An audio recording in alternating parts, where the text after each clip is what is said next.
नमस्कार दोस्तों, मैं हूं सुरेश कुमार। मेरे YouTube चैनल पे आपका स्वागत है। अभी तक मेरे चैनल को सब्सक्राइब नहीं किया तो सब्सक्राइब कीजिए, लाइक कीजिए, बेल आइकन को दबाइए ताकि न्यूनतम अपडेट आपको प्राप्त हो सके। नमस्कार शिक्षक साथियों, मैं सुरेश कुमार। आज इस नवीनतम वीडियो में हम बात करेंगे कि कुककम हेल्पर एवं MME राशि के संबंध में जो नवीन दिशा निर्देश जारी हुए हैं उनके बारे में, कि कितने विद्यार्थियों पर कितने कुककम हेल्पर होंगे, यानी विद्यार्थी की संख्या अनुसार कितने कुककम हेल्पर हम MDM में लगा सकते हैं। साथ ही जो MME की जो राशि है उसका उपयोग किस प्रकार कर सकते हैं, इन सभी बातों को हम यहाँ साझा करेंगे। तो चलिए देखते हैं।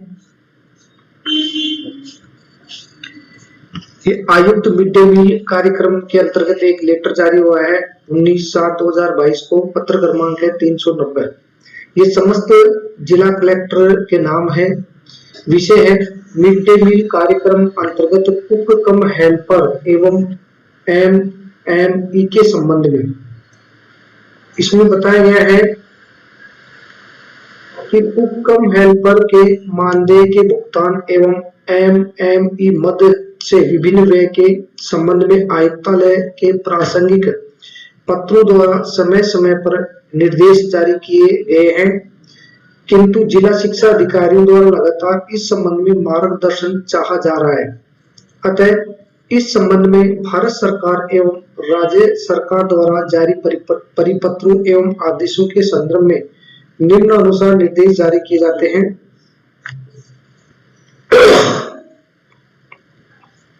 तो पहला है कि अन्नपूर्णा सहकारी समितियों एवं केंद्रीयकृत रसोई घर।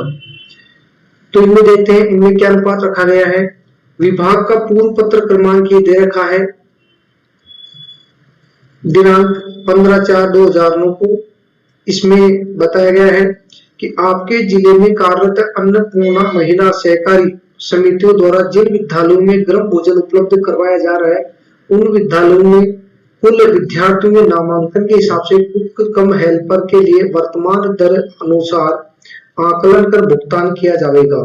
तो यहाँ पे दे रखा है कि अन्नपूर्णा महिला सहकारी समितियों द्वारा मिड डे मील हेतु पात्र कुल नामांकित छात्र कितने हैं और कुककम हेल्पर की संख्या कितनी हो सकती है।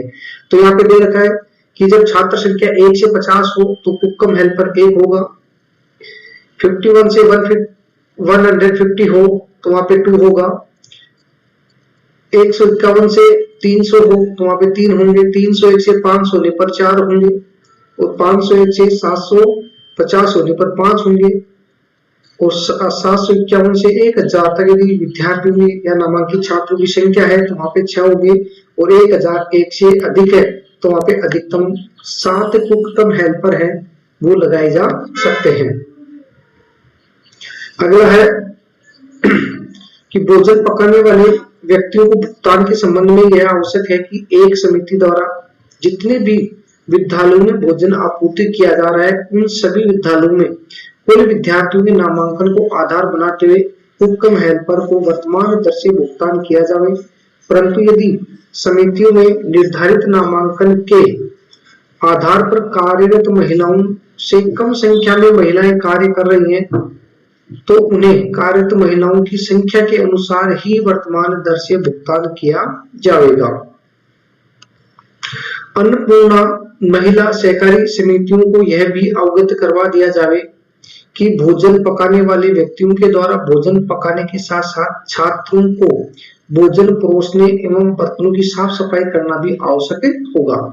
यदि इनके द्वारा सिर्फ भोजन ही पकाया जाता है तो मानदेय की दर का 50% की दर से भुगतान किया जाएगा।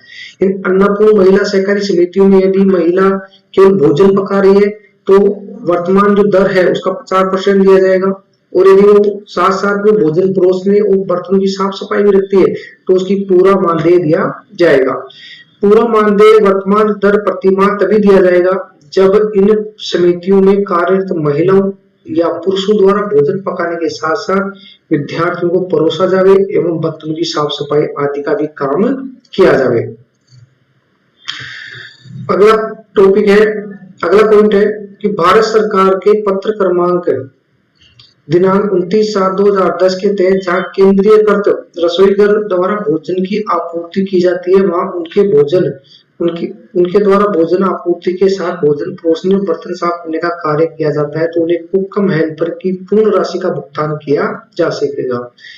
यदि उनके द्वारा केवल भोजन आपूर्ति का कार्य किया जाता है और कुक कम हेल्पर के मानदेय का भुगतान केंद्रीयकृत रसोई घर और विद्यालय में परोसने और बर्तन साफ करने के वाले के बीच बराबर वितरित किया जाएगा।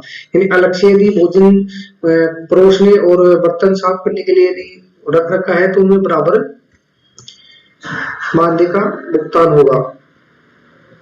विद्यालय और एसएमसी स्तर पर किस प्रकार है वो देखते हैं। इसका पहला पॉइंट है कि मिड डे मील योजना अंतर्गत विद्यालयों में विद्यालय स्तर पर शाला प्रबंधन समिति एसएमसी की देखरेख में भोजन बनाकर छात्रों को वितरित किया जाता है।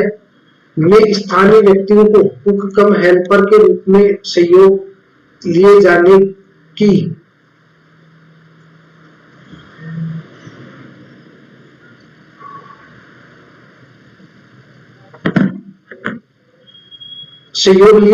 की प्रक्रिया प्रारंभ की गई थी। इस संदर्भ में राज्य सरकार द्वारा प्रसारित आदेशों के अनुसरण में प्रत्येक विद्यालय में छात्रों के नामांकन के अनुसार 1 से 3 कुक तक व्यक्तियों का सहयोग इस कार्य के लिए लिया जाना निर्देशित था।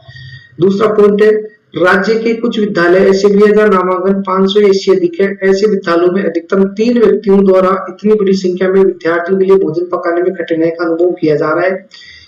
इस विभाग के आदेश क्रमांक 4274 दिनांक 24/5/10 के संशोधन करते हुए आदेश क्रमांक 6166 दिनांक 19/9/11 द्वारा निर्णय लिया गया है कि वे विद्यालय जहाँ छात्र का नामांकन 400 से अधिक है वहाँ 400 विद्यार्थियों के पश्चात प्रत्येक 150 विद्यार्थियों पर एक अतिरिक्त कुक कम हेल्पर का सहयोग शाला प्रबंधन समिति के द्वारा लिया जाएगा। अतः कुक कम हेल्पर के नियोजन के मानदंड निम्नानुसार है।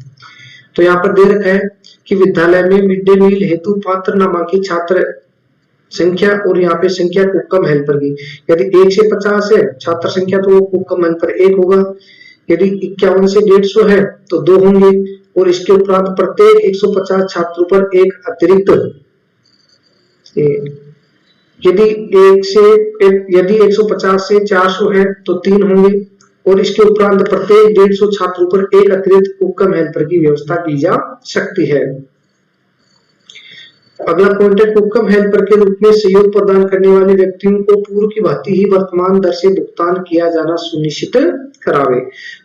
कोविड-19 के दौरान कौन कौन से निर्देश दिए गए हैं वो देखते हैं कि विभागीय पूर्व आदेश 19/7/21, 19/20/21 और 7/2/22 द्वारा कोविड 2019 के दौरान राजकीय विद्यालयों में अध्ययनरत विद्यार्थियों हेतु गृह भोजन पकाए जाने की व्यवस्था अग्रिम आदेशों तक बंद होने के फलस्वरूप कुक कम हेल्पर को एक वित्तीय वर्ष में अधिकतम 10 माह का भुगतान किए जाने के निर्देश दिए गए थे। उक्त आदेश के अंतर्गत अन्नपूर्णा महिला सहकारी समितियों में कार्यरत कुक कम हेल्पर द्वारा भी उक्त आदेशों के अनुरूप विद्यालयों में कार्य किया गया है, तो संबंधित एसएमसी द्वारा प्रमाणित किए जाने पर कोविड-19 के काल का मानदेय भुगतान किया जाएगा। अब है कि मैनेजमेंट मॉनिटरिंग एंड इवैल्यूएशन यानी MME मद है, इसकी राशि का किस प्रकार से उपयोग करें।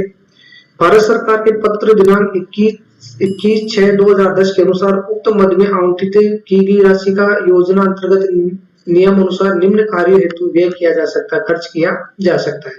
पहला है कि आवंटन की गई राशि का 50% विद्यालय स्तर पर स्टेशनरी, प्रपत्र, प्लेट, गिलास, साबुन, चटाई, कुक कम हेल्पर के प्रशिक्षण एवं replacement, repair and maintenance of cooking device and utensils आदि के लिए व्यय किया जा सकता है।